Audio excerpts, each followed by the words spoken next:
Jonesy and Amanda. Jam Nation. A Sydney DJ says he was manhandled by security guards and thrown out of a pub in the city south after his set because he was wearing a hat.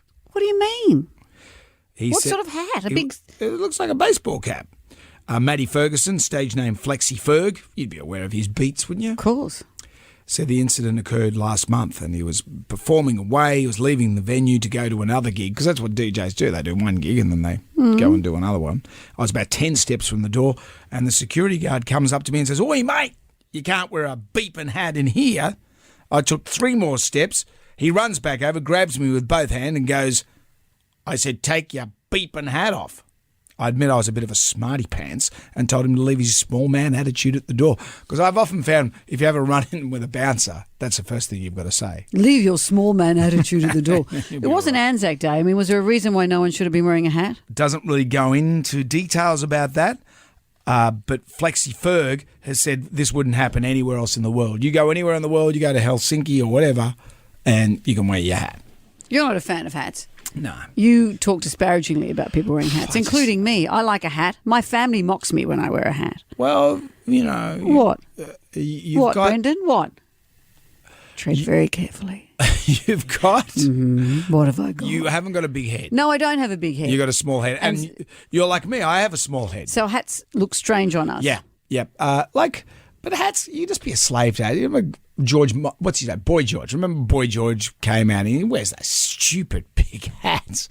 But it's Boy George. You think, fair enough. And then our mob here thought, let's buy Boy George because we were presenting an event with him. And it was, I could tell from the get-go it was the wrong size hat. But it's a beautiful gift.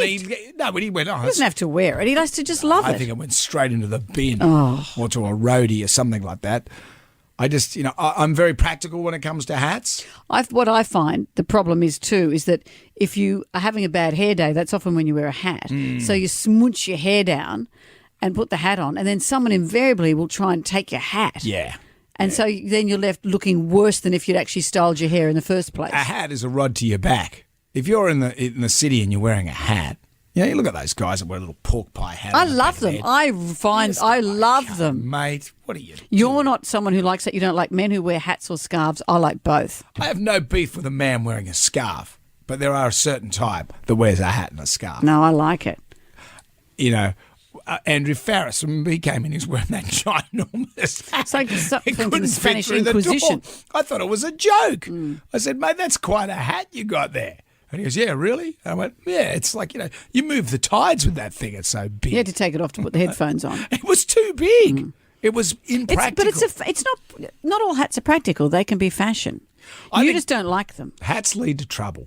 When you look at it, you go anywhere and you're wearing a hat. Look at Molly Meldrum. He's a slave to that thing. He wore it on a one-off thing all those years ago. How do you know? This is true. Maybe he loves it. Maybe he gets up every morning and goes, here's my uniform. He goes, oh, man, I've got to wear that stupid hat.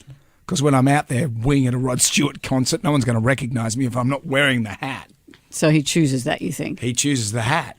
It's become part of his thing.